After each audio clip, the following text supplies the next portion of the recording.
Alia, thank you so much for speaking to CNN News 18. You're one of the petitioners at the government PU college. You're a student there. You've been leading the fight since December now, you and your other friends.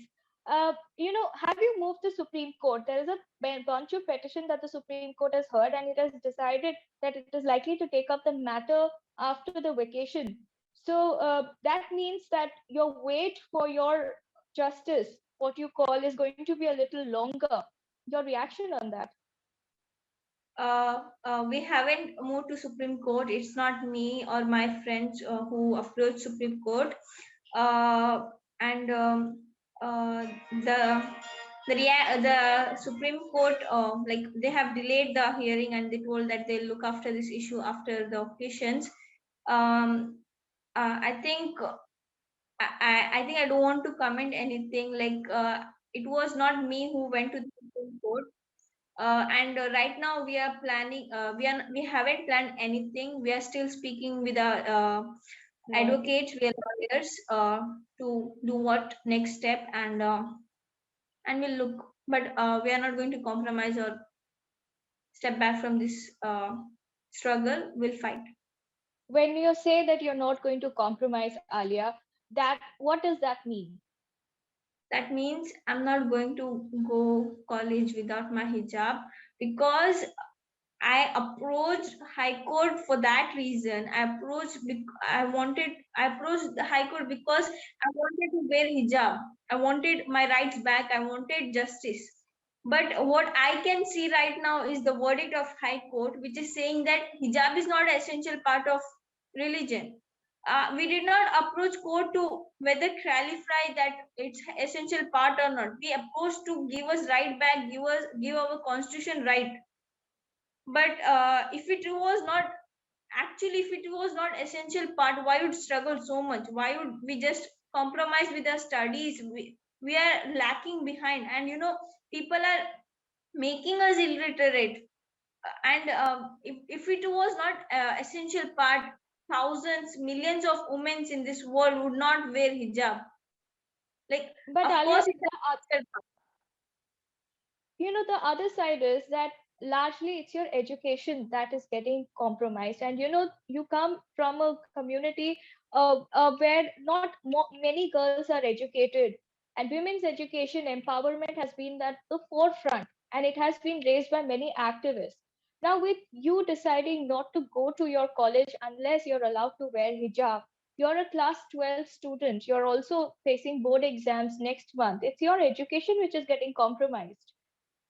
Yeah, ma'am. I think this it's I'm a anger, and like I'm a student more than me.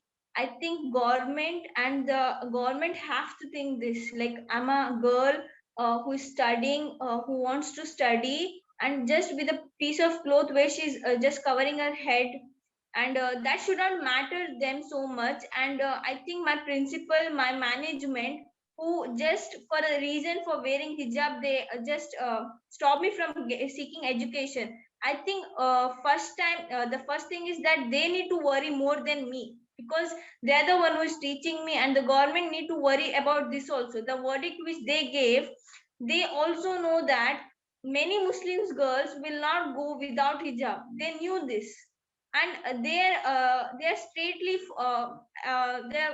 they're making girls uneducated, Muslims girls. You know, at least court would have think about that, that many girls would not go without hijab, because if we would have gone, we would go before itself. Like, of course, we would go before itself when the first verdict came, like interim order.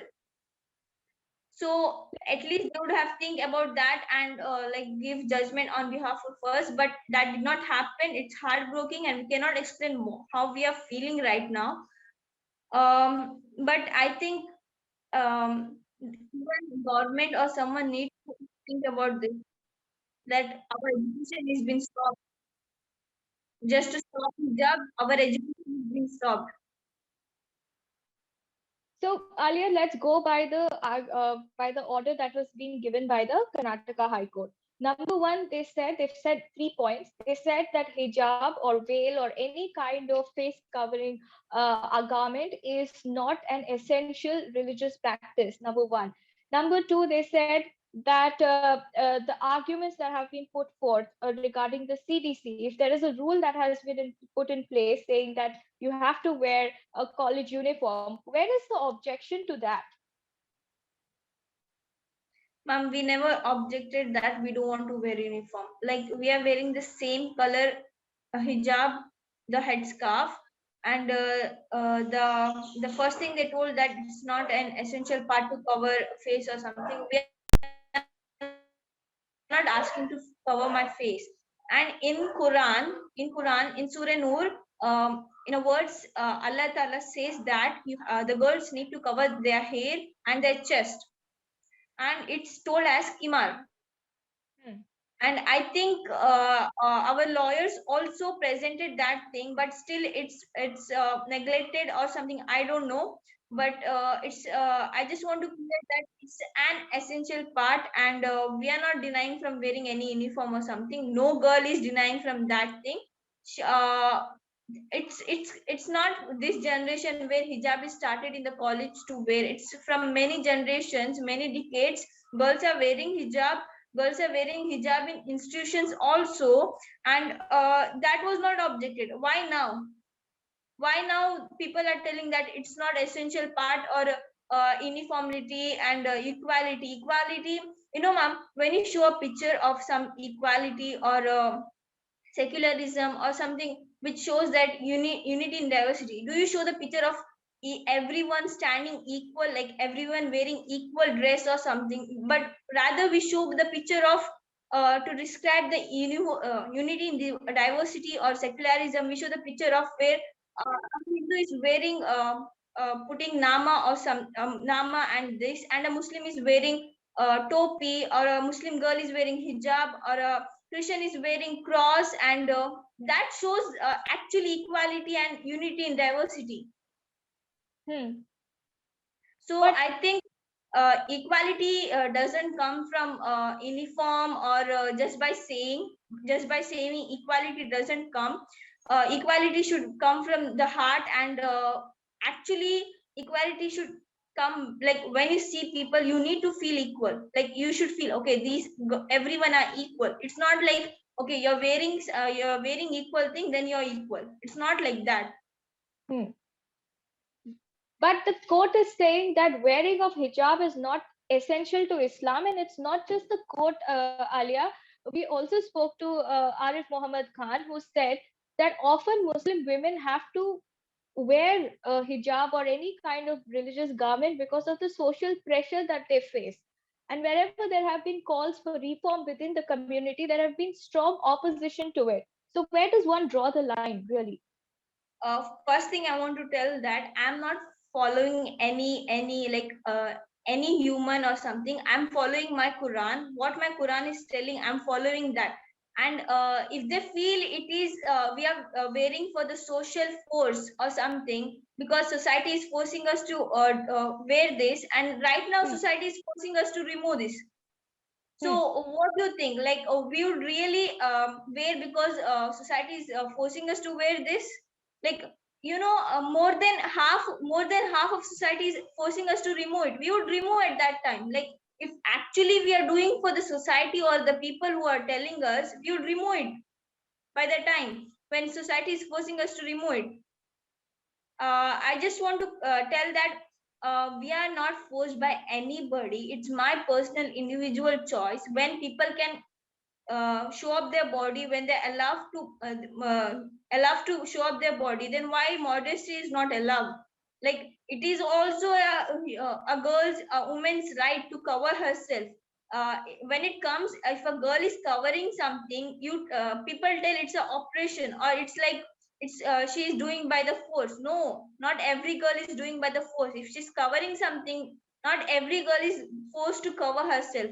I am not forced. My friends are not forced.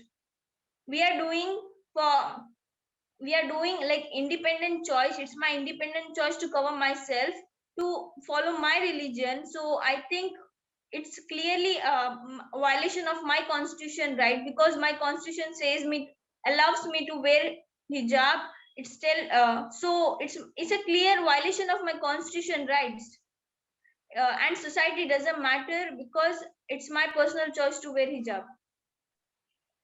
Talking about the controversy that you also highlighted, it all started, or rather, questions were started to being raised on you when there were visuals of you and a couple of other girls uh, were reportedly at an ABVP protest, and after that, there were conclusions drawn that perhaps you were facing some kind of pressure from either the PFI or the CFI, SDPI at large.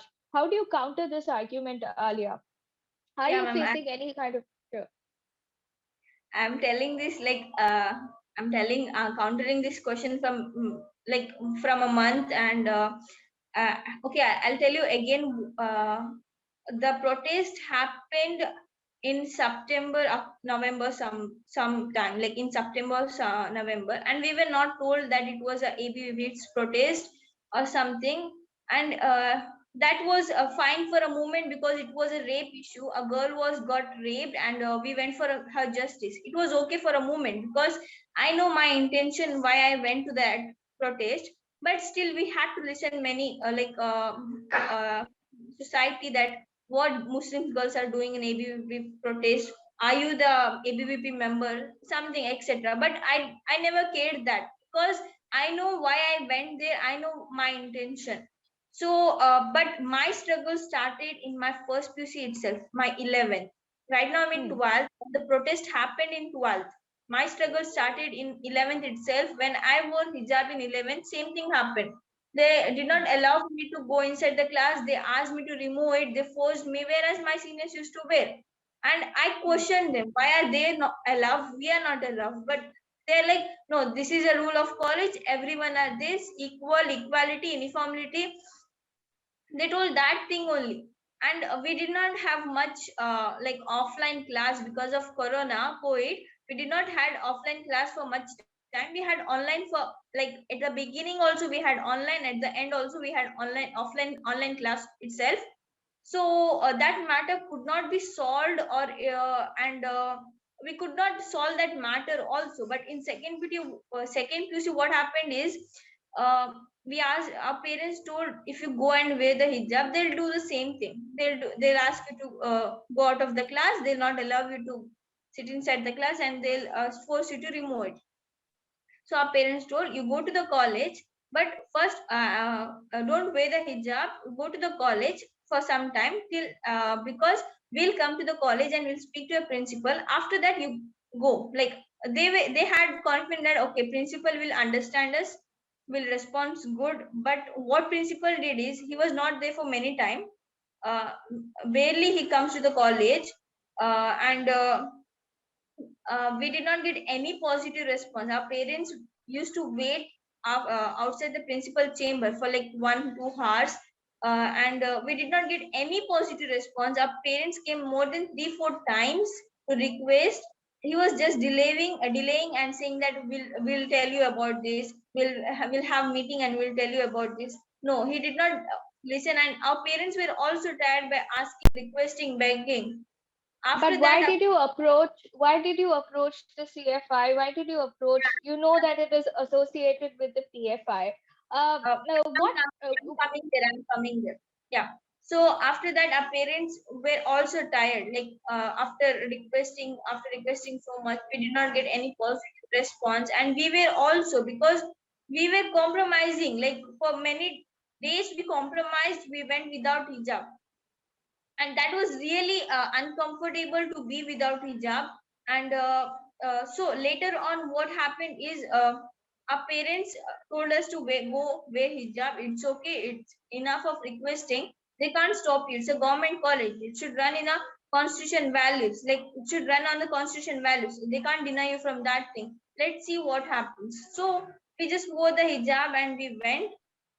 When my seniors were allowed inside the class, but they used to face our lecturers used to torture them by pulling their hijab, by passing comment, like male lecturers used to pass comment like, "Do you wear hijab when you bath also?" And like your dress code and the terrorist dress code is same. This nonsense. They used to tell this nonsense comments. They used to pass these comments, and at that time, CFI helped them to like, yeah, I know CFI from like a year. I know them. I just follow them, but I'm not a part of them. I'm clearing this thing. I'm the member of CFI because right now they're just linking that thing.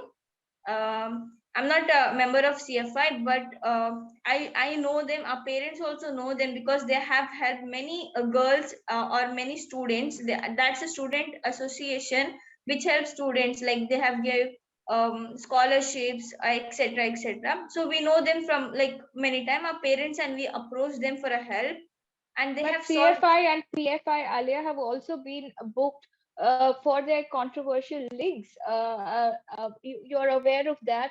So why the role of CFI is under question, and that is perhaps a reason why your fight for the hijab is also getting diluted in the narrative that these protests have been driven by vested interests. Because other argument is that not all Muslim girls are in your support.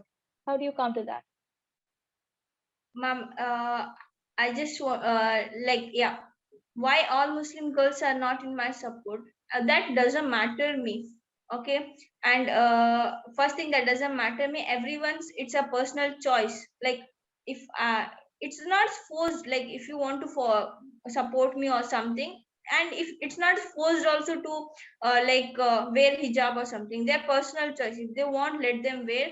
And because it's a choice to it's their personal choice. My personal choice is to wear hijab, and their personal choice is to not to support me or not to wear hijab. That's their personal choice, and I'm no one to question them, or I'm no one to like, oh, you're a Muslim girl, why you're not wearing hijab. I'm no one. Yeah. In my previous interaction with you, you told me that you wanted to be a wildlife photographer, and you want to pursue it very seriously. Now, Alia, yes, you're fighting for a cause, but you know your education is also getting compromised, and that is where the main worry lies. You're in class 12, a crucial year in the life of any student. You're saying you want education as well, you want hijab as well. Now, let's say things don't, first step is the high court order didn't go in your way. The matter, whenever it goes up to the Supreme Court, whichever legal action you decide to take on, it means more time, it means another lost year, it means you're missing out on your exams as well. How long are you going to go on with this? Are your parents also okay with it? Yeah, my parents are supporting me. Because ma'am, I just want to ask a question. Like if you're asked to choose between your mother and father, like really, if you're asked to choose between your mother and father, whom will you choose? You, of course, you want both. And education and hijab is like, yeah, both thing. Hijab is my pride. Education is also my right. So I think there should not be a question between hijab and education, because I live in a secular country and I live in a civilized society. So when India is known for its secularism, and India is known for its democracy. Where like really, where is this? Like I can't see nowhere. I can see only injustice happening with someone, a girl, like anybody, like everywhere. I can see injustice happening. But Like what you're calling as injustice, many people see it as reform. Many Muslim girls feels perhaps it's perhaps the time for us to get rid of any kind of face covering, body covering outfit, and focus on progressive things. So where does one draw the line, Alia? ma'am, I told you already. If they feel it's, I'm talking about myself here. I'm talking about the girls who want to wear hijab. I'm not talk. I really don't bother what they feel, and I think if they don't want to wear, but we want to wear, like everyone have the individual choice. Like the constitution did not tell like if half of the members are not wearing, you cannot wear. It's not nothing written like that. So when I want to wear, when I want to cover myself, why I'm not allowed? Like if they're feeling it's they're getting rid of hijab or something, I feel like uh, um, I don't know what I actually need to tell them. That's not my personal like concern. Yeah, it's not my But personal concern. should there come a situation where, let's say, your next legal course of action is moving I the feel apex court? I just want to add one thing. If they feel that they don't want to wear, let them not wear. But at least supporters who wants to cover herself, who wants to be covered. Like if showing up your body is allowed in this country or this in world, then why not covering up? Like it's same. If a girl wants to if the girls wants to wear something or bikini or jeans or t-shirt or something, if she's allowed for that, and people if she's stopped from that, people come and like they fight with her, they stand with her. It's the same girl who wants to cover. It's the same woman, it's the same girl who wants to cover, who wants to wear hijab. And I think every woman, every feminist who speak for a girl who wants to wear like bikini or like jeans or something, I'm not opposing them. It's their right, it's their personal choice. I'm not opposing them or something. But when it comes to us, when it comes to covering up, why people think that it's forced, it's operation or something? I don't understand it. It's never forced. It's never Now, forced. Every time now it's not forced. it's a matter of choice, Alia. Fair enough. You're saying that. Now, I have a final question for you. Alia, should there come a situation where, let's say, the legal course of action that you want to take does not go the way you planned it? And if it boils down to a choice between education, you're in class 12, and hijab, what will you choose? Ma'am, you are doing that same thing. Like you're asking me to choose between hijab and like, ma'am, really, ma'am, do you think our government thinks that uniform is more important than our hijab? Like more important than our education? Like really, uniform is more important than education. Like not for only for me, like for everyone. Uniform is more important than like I education. ask you this question earlier because I have been covering Udupi and I've seen that they were not allowing students wearing hijab enter the college premise wearing for your practical exam. You missed your practical exam. Now you're also at the risk of missing your board exam. So are you okay with it? Ma'am, who will be okay with it, ma'am? Really, after studying so hard, after struggling so much, of course we are not okay with it. Of course we are not okay with it. But I feel like if I see the girls behind me. I have a sister. I see her. Even she covers herself. I feel like if I stop, if like upcoming generation who wants to cover themselves, they'll be told that no, you're forced to wear it. Like how I can see this? No, hijab. It shows operation. No, it's forced to wear it. No, I don't want that thing should happen. So I think maybe my 1 year will lose or something. I hope it will not. I hope, uh, and I hope I ask. I just hope that you guys pray for us, pray for our just justice. Um, yeah. We'll see what happens, Alia. But thank you so much for speaking to us here on CNN News 18. All the very best for your exams ahead while we see what unfolds in the future. But I do hope you become a wildlife photographer in future. Thank you, ma'am. Thank you. Thank you so much.